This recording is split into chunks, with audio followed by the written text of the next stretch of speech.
So I'm here to share a little bit about the Behavioral Health Workforce Capacity Work Group, but really, this is going to be for y'all to come up with some creative ideas and creative solutions.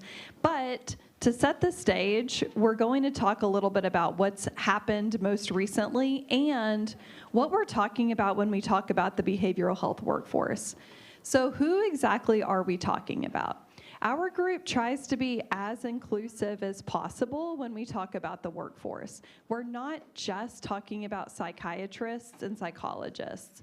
And often that we find at the Capitol that when you say behavioral health workforce, that's who legislators think of first. So we want to make sure that they understand that it's a full spectrum of providers. And what's unique about our coalition's work group is that we have representatives from all parts of the spectrum in the group.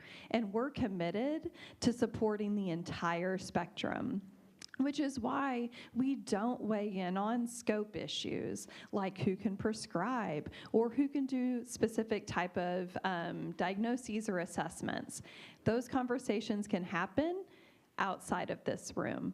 For our coalition, we're working on things for the entire workforce. So we make sure that everyone knows we're talking about certified peer specialists, recovery coaches, family partners, community health workers, clinical social workers and other social workers, primary care physicians, physician's assistants, LPCs, LMFTs, LCDCs, all the acronyms, psychiatric nurses and psychiatrists, psychologists, as well as advanced nurse practitioners.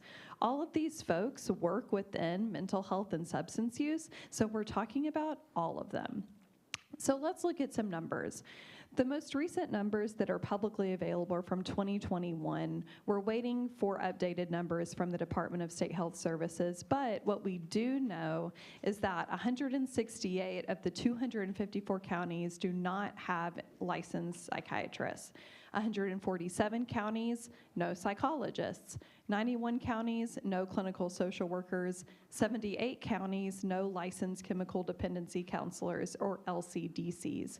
41 counties, no licensed professional counselors. And then because psychiatric mental health advanced practice registered nurses are a specific type of credentialing, their numbers are different, and that is only 211 counties do not have any as of 2019. So you'll see this map used a lot at the Capitol, and that is what the federal designation is for mental health provider shortage areas. And when you look at the state, it's very alarming. Now, this map can be really helpful for showing legislators how dire the situation is. However, we know that it's not a full representation because it's not looking at the entire spectrum when it gives this designation. It's just looking at psychiatrists. So that's something to keep in mind when you see this colored map. However, it does show for this federal designation that there is 97.6% of counties that do fall under shortage areas. There are benefits to that, because a lot of programs use that eligibility to determine if someone can participate. So for example, the loan repayment program for mental health professionals, you need to be working in a shortage area as designated by that federal designation. So it's helpful that our entire state almost is blue, because that means more people are eligible for the program. But we know the nuances that this map sometimes doesn't show the exact nuance of the entire conversation.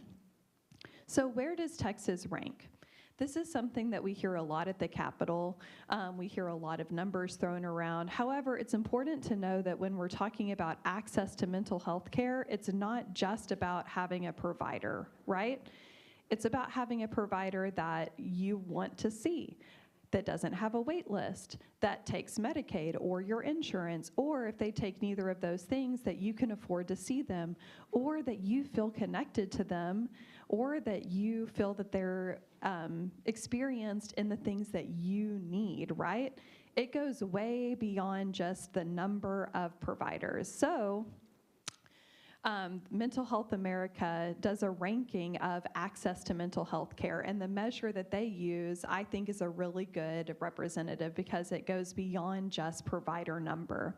It looks at insurance access, treatment access. So do you live in an area where there are different types of treatments available? Quality of insurance. Does your insurance cover mental health or substance use? Not all insurance does. Affordability of your insurance, special education access in the school district that you live in, and workforce availability. So based on those 6 areas, Texas does rank 51st on access to mental health care. You'll notice that some legislators get very testy when they hear this number. Okay?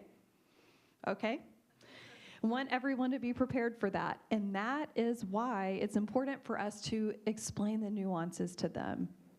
We say, we know y'all have invested, okay? We see that. That's where you pull the social work skills out, right? We see that you have invested, but really y'all have been investing in infrastructure, in buildings, in crisis services, in things for the people with the highest level needs, not for more community-focused things. And we also have to say, our state is growing exponentially. We have a huge population.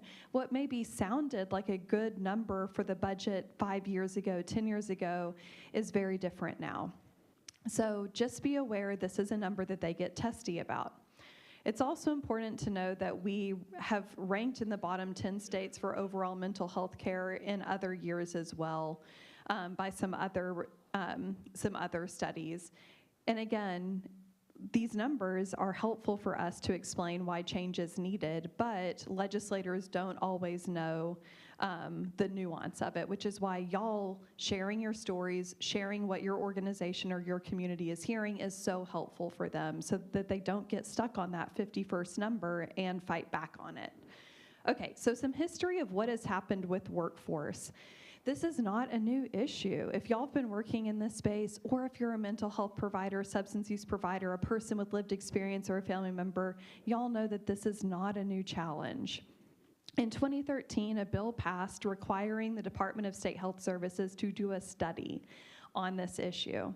As you can imagine, when the study was released in 2014, the things that were mentioned in that study are still happening today, now 10 years later. Those challenges are still challenges. In 2015, the legislature created the loan repayment program for mental health professionals. This was the first type of program specifically dedicated to professionals beyond psychiatrists. It was funded at $2 million, which is not very much at all. So it had very low participation rates, as you can imagine, because it was such a low amount of funding. In the 2017 session, there were a few things that happened related to workforce. We saw some momentum. There was a Medicaid benefit created for peer support specialists. This was a huge win. It was able to allow this type of service to be Medicaid billable when previously it had not been in the state. Also, there was a bill that added licensed chemical dependency counselors and licensed marriage and family therapists to the loan repayment program. In the 2019 session, the Behavioral Health Executive Council, or BHEC, was created, bringing together the boards for the psychologists, LPCs, social workers, and marriage and family therapists. In 2021, we saw some more changes. There was an increased funding in the budget for BHEC to increase staffing capacity to reduce backlog on licensees. That was a huge change. There was also funding for infrastructure allowing those licenses to be renewed online. As a licensed social worker myself, I've renewed online. It is a very streamlined practice. Before, you would have to do all of that through paperwork, and they were notorious for paperwork getting lost. There was kind of lore in the mental health space of you need to go take this paperwork yourself physically, which was one thing if you were living in Austin. But what about people in El Paso and Amarillo and Lubbock? Are they expected to do that? No, everyone in Texas that's licensed deserves a more streamlined process. So that's been a huge change and a big improvement for people renewing their licenses and applying for licenses online.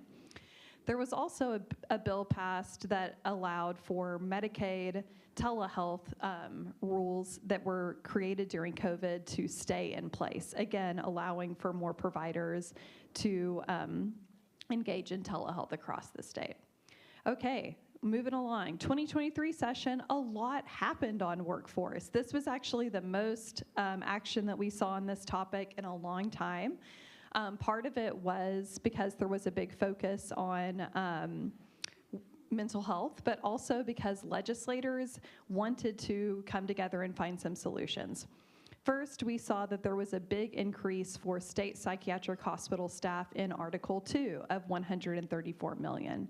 There was also an increase for local mental health authority, or LMHA, staff for $11.9 million. That was not the full recommended ask, but there was some included in the budget. There was an increase in funding for the loan repayment program for mental health professionals from $2 million to $28 million. Ooh, ooh. That was exciting. That took a lot of advocacy there. However, things look, I'm not sure what typo on that. There was also House Bill 400, which I'll get to in a second, but there were 3 other changes to the loan repayment program. The first was all local mental health authorities and state hospital locations were added to the program regardless of location. What we saw was when people applied for the program but were working in a state hospital, for some reason the state hospital facility was not designated as a shortage area. So people weren't able to apply for the program, which didn't make sense. So we saw that all of these folks in the public mental health system were left out of applying for the program. So that was one change that was one change through a bill that did pass. Another bill added licensed specialists in school psychology. They have actually been the largest provider group to be eligible for the program and participate. They really did a good job at getting the word out to their folks to apply. And then last was reducing the program from 5 years to 3 years, which actually increased the amount that people got per year.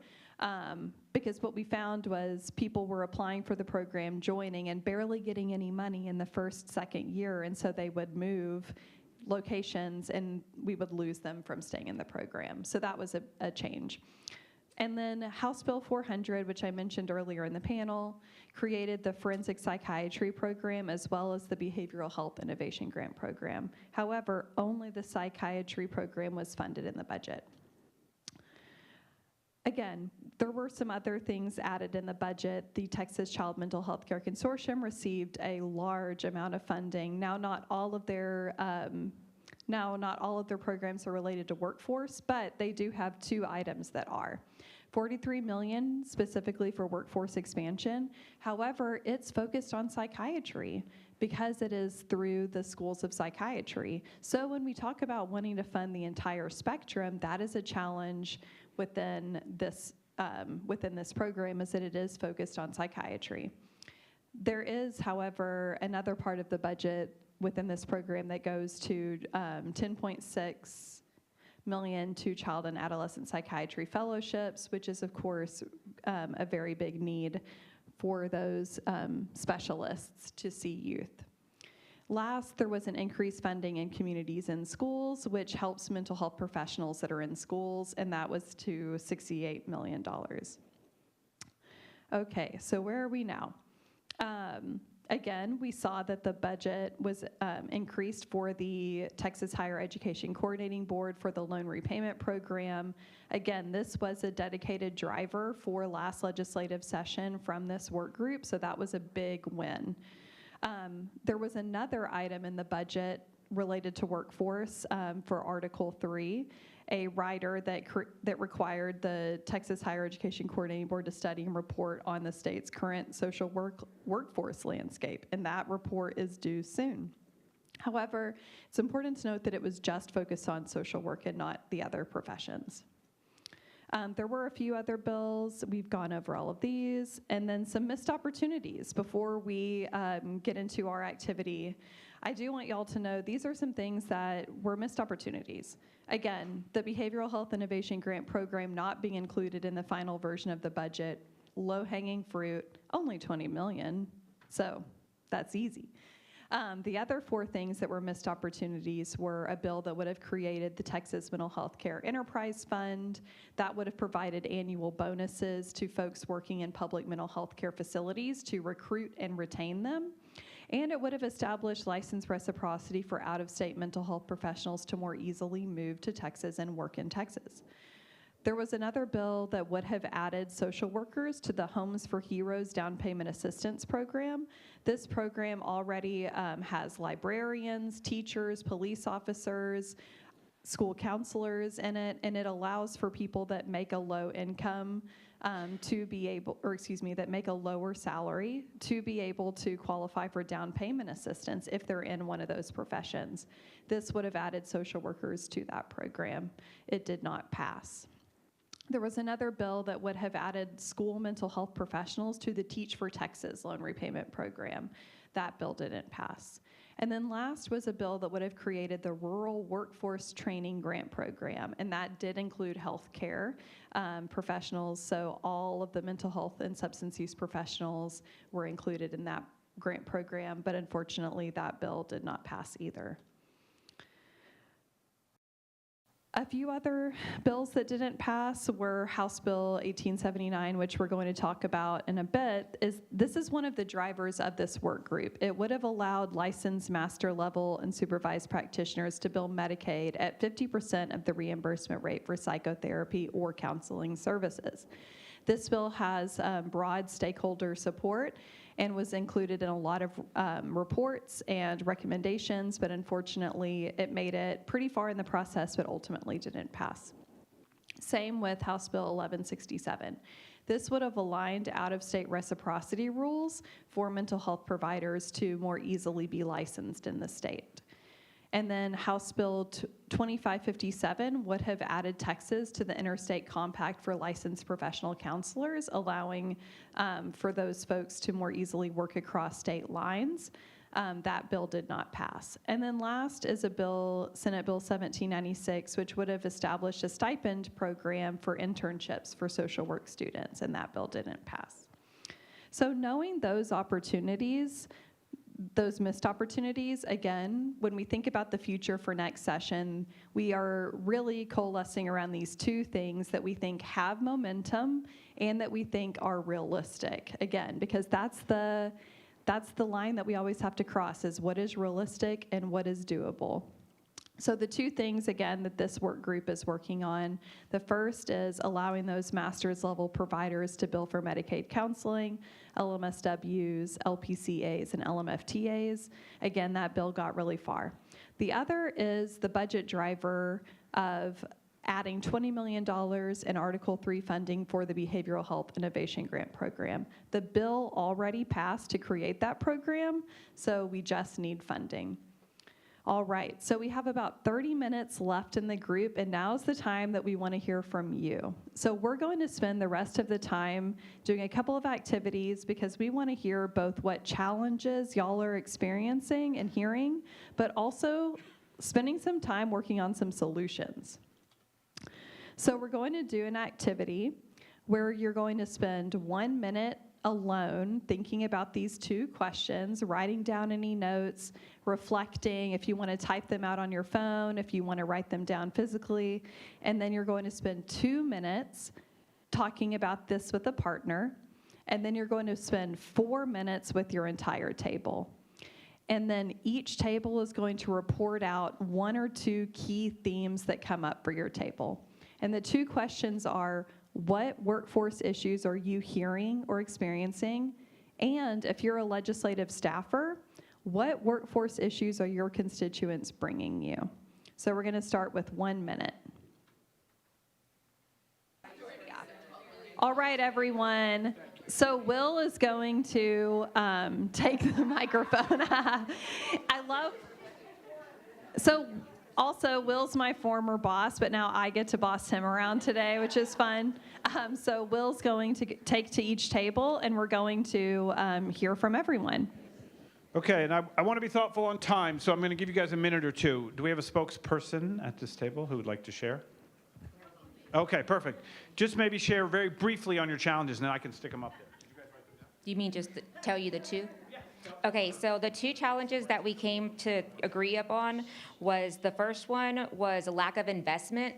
And when I say that, we use those words because it's not only the investment in salary because of the low salaries, but the lack of investment in the staffing period, their own mental health and their own needs, and the shortages. And then our second one was lack of access. And when we brought that up, we were talking about like the rural areas and the areas that have bad networking as far as internet and stuff, because they can't even do it virtually. Thank you. And I know we may hear some overlap, but that's okay. I think it stresses where those issues are. Who at this table would like to be our spokesperson? I'm stuck because I was closest to the stickies. We couldn't come up with the top two, so I'm going to take a real quick swag. I think low reimbursement rates and low insurance rates top out there. And then I'm going to say, and this is mine personally, but I heard it there, kind of, and here, burnout, because there's so few workers trying to help everybody. So we've got a lot more. No, I do understand. The candle that burns twice as bright burns half as long. It is a challenging space. Do we have a spokesperson? I see fingers pointing. Yeah, there are definitely some common threads. We definitely acknowledge low reimbursement rates for behavioral health care providers as a huge barrier to access to services. And then what came up often in our conversations was also a lack of culturally linguistic or diverse provider networks, both in experience but also in provider knowledge. We talked about barriers to access for specific populations, like people with intellectual and developmental disabilities that have co-occurring mental health conditions. So those are the big pocket barriers we identified. Oh, that is fantastic, fantastic. And I think we need to be reaching into our high schools, our community colleges, finding huge arrays of diverse folks. But to get those folks, we got to pay them. Would this table like to go? Do we have a spokesperson here? Fantastic. I think I got chosen because I was next to the sticky notes as well. The number one that we basically, of course, like us, it's a lot of overlapping. Like she said, our number one with our challenge is insurance. I live in like a small area, and so we run into a lot of people that insurance aren't covering, either long-term, things like that. So insurance has been a factor. Access to like mental health providers, like when they need, a psychiatrist, we're like backed up 6 months. So access to mental health providers, for one. One with me that I kind of touched for my hospital is staffing for like mental health techs. That's been a challenge for us. And then access to mental health providers for dual diagnosis. Thank you. We'll put those up there, and those really cover the whole gamut from the beginning to the end of services. Who is near the sticky notes at this table? Okay. We talked about mainly the need for rural solutions and what it would look like to have services more accessible there for people in need. And then we talked about the need for paraprofessional funding expansion and what it would look like in addressing the behavioral workforce shortage. Thank you. And then finally, we have this table. We've got Maddie over here. Also, access or support in rural communities. Something else also brought up was access and providers who are willing to work with people with disabilities, and a wide range of, where varying from like high need and low need, I suppose. Also a need for those providing services for people incarcerated to have sensitivity to psychological and mental illness, and then connecting people to like the part before you get like mental health services through Medicare or Medicaid. I think the piece of needing workforce to connect people to those services. Thank you. And I bet you all thought we were just going to stay in the challenges, didn't you? Well, we've got something next. Hold on. Can I get a comment real quick, Elsa? Oh, sorry, I went. Can I walk around it? No, I walked right into the chair. No, I stuck myself. Hold on real briefly. And then we'll be doing something next. Yes, I just want to add that we need to help our government understand that you can bring in big businesses, because that seems to be a priority, and not social services. And so all the things I've heard was around the level of social service. How do we reach people where they are and provide the services needed? And yet our government in Texas, they lowered themselves on having all these businesses that come in. And so really you need a change of that perspective in order for the perspective we're talking about to happen. Awesome. Thank you. All right. I'm going to turn over to Allison, and then you guys will do some work, and then we'll report out again. Thank y'all so much. It was really great to see the themes and for y'all to have condensed. I know it's a lot of challenges, right? Y'all did a great job of condensing it down and recognizing some themes. So, thinking about those challenges, now we're going to talk about some solutions. And here's really y'all's opportunity to dream. You can either build on a solution that you have heard mentioned or a new solution, but we're going to focus on the 3 areas of recruitment, retention, and training. What solutions do you have? Again, we're going to do the same model of 1 minute alone, 2 minutes with a partner, and then 4 with your table. Whenever you report out as a table, we're going to spend a little bit of workshopping time. Is it a short-term solution? Is this something that maybe the bill got really far last session and it's almost there? Or is it a bill that passed last session and we just need to implement it? That would go in short-term solutions. Is it a midterm solution? There's interest in it, but we need money. There's focus on it, but not for the entire state. Maybe that would go in the midterm solutions. Long-term solutions, those are the things that will take a long time to implement, but they're still really important. So when we're thinking about the solutions, we're going to divide them up into those 3 buckets. We're also going to, as we come up with the solutions, say whether they're legislative, so they require a bill to pass, budget, they require money from the state budget, or programmatic. Maybe it's a change that can happen within a program that does not require legislative or budget. I know that was a lot of information, but this is the fun part. We get to come up with some solutions. Don't worry that you have to know all of that whenever you come up with it and share with your group. This is what we're going to workshop together as we share and report out. Okay, so 1 minute to think about it by yourself. All right, we're going to end a little bit early just so we have time to go through the solutions. Here we go. Will.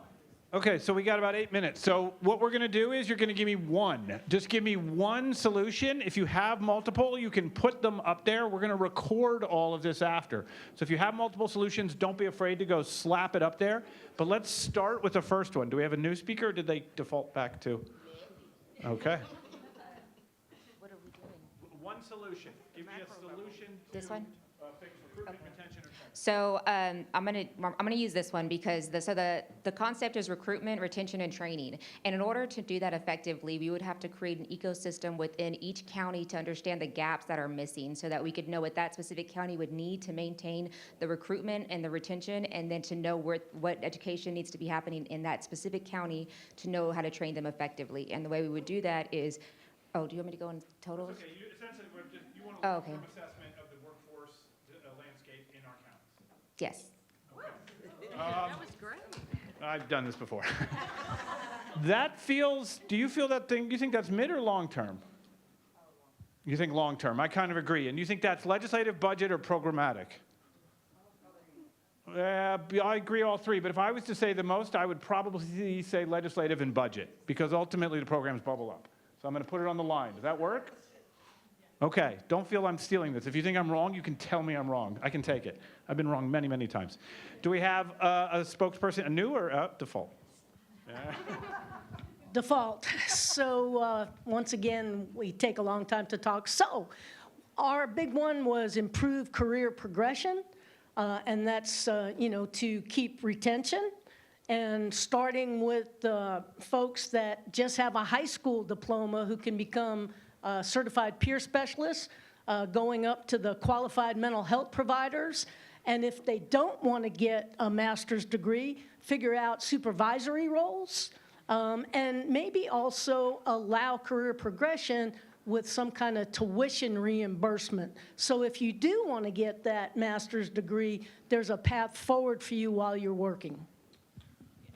Wonderful. So I would say a career pipeline built on the development of folks as they sort of move through and up. Does that sound good? Yes. Okay.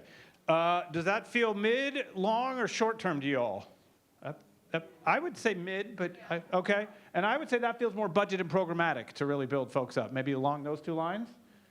Okie doke. And just a little bit Yes. on the policy and legislative. Definitely. They're not minimized, but if I had to pick the top two, Because of the way in our local mental health authorities, positions are described. gotcha. Okay. There is some statutory piece in there. Oh, totally understand. Thank you. We can maybe draw a little line. We can draw a dotted line up there. We'll figure it out. Okay, here we go. Fantastic. All right. Hi. So great minds think alike. Let's remind ourselves of that. So we had talked about funded pathways from training to employment when it comes to providers being prepared and being funded their worth. We were talking about how ROTC is often able to go into high schools and recruit very young, impressionable students into the military, and we feel that healthcare providers should be able to do the same thing. So, we just want to echo what was already said, and, we want to mention that oftentimes that is a barrier that is preventing us from having high-quality prepared providers. So just funded pathways to that. The stipend, scholarship, some sort of thing like that. I know there was interest in the past that didn't pass. So anyway, yeah. So it sounds similar, but it sounds like where they're maybe focused on the sort of steps, you guys are focused on the actual diving into as sort of deep into the recruitment path as possible. And maybe really and money, obviously. I think it's important to say, if we want to tell a high school student, come be a behavioral health professional, we then have to say those behavioral health professionals are paid well. So obviously the pieces line up. Do you all feel that the funded pathways sort of in the beginning, that's a short-term, mid-term, or long-term? I would almost say it starts short-term just to get it off the ground and really begin to sort of move into the schools themselves and develop a structure. Would you be okay with that? Okay, and does budget and programmatic feel okay? Yeah. Okay, perfect. I'm going to move back here now. I'm getting all my steps in today. This is fantastic, along with climbing the stairs. Okay, you guys, do we have a different speaker? Or we got Katie. So we were, our biggest challenge was around insurance. And so we thought training for providers on getting onto different insurance panels, since that's such a cumbersome process. Yes, also the rates. But yes, I agree. Credentialing is its own challenge. There was a really good article in the New York Times about folks saying, how do I find someone who's on my panel list? And then the insurance provider saying, I got to make a living too. So how do you align both those? Do you feel that sort of short-term, mid-term, or long-term for panels? It feels shorty-term to me, but you feel okay with that? And that to me feels very much programmatic, although I will say budget piece. Okay. I'm glad we put budget in the middle because everything comes down. The answer to all your questions is money. So. But that's good. I think that's fantastic. Ultimately, without a single unified healthcare system, you have to rely on our insurance providers, and it's vital that we have folks in there. And I think that includes Medicaid as well. Spokesperson? You? So we had a couple of things come up, but we used speaking from the role and the other subjects we had. So I spoke a little bit on how elevating the capacity of where people are aware of where to get services and who can advise them on that. So, for example, I work in the rural area of San Antonio. We focus a lot on not having the capacity to staff for licensed mental health professionals, but we do have the capacity to train someone to learn about the mental health resources. So we're focused a lot on hopefully pushing into public libraries to establish mental health resource centers for someone to facilitate and be able to display brochures and talk about how to schedule telehealth services, and really just a walk-in as to this is what happens when you need the support, and also this is where the training is happening. So that was one. Community, well, give me one, just because we're running short. Okay. Community awareness, community awareness. Also, we have a bill next session. We want to put a social worker in every single public library in Texas. So give me some money for that. I love this sort of elevate training and resources where people. So this is really focused on the population, really getting them aware. Do you think midterm or long term on that one? It sounds like short term. There you go. Well, I was just trying to even out the sticky notes, but that works for me. I would say budget and program. Does that sound good? Okay. What's fascinating to me here is that in some ways, while the legislature is vital, so much of this work happens outside the legislature, and what we do is we bring to them the solutions that we've sort of, let me sneak by. No, sorry, lifted up from the community. We've got one more table. Do we have? Fantastic.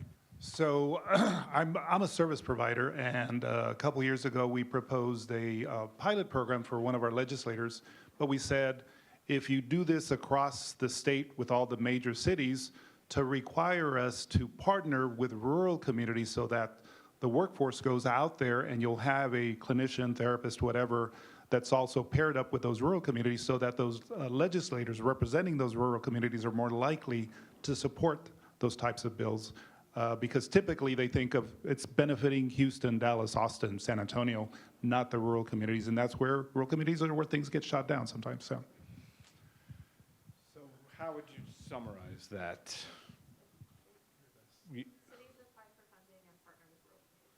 So partnerships between rural communities and yeah, partnerships with rural communities. And then sometimes one of the things we do is we can prioritize funding so that it aligns with certain population size, so that you can prioritize counties that have less folks as a way of bumping them up the list. So essentially priority on the rural areas. With partnerships with the urban areas. Thank you, thank you. That's a vital point. I would say that feels mid to long, but do you feel short? Maybe mid, that feels legislative and budget to me. Mid, okay, and legislative and budget, does that work? Awesome. Well, what I will say is if you have more, feel free to put them up here. We'll bring them up. And now as we close on time, I'm gonna turn it back over to Allison for what's next. Thank you so much. So we will be moving into the next breakout room. Please check your piece of paper that tells you which one is next. On your way out the door, please take 2 one-pagers with you. We have a one-pager for each of the workforce work groups drivers for the session. Thank y'all so much for being in this group and sharing your ideas and your challenges. This was a great conversation, and we appreciate your time. Thank y'all.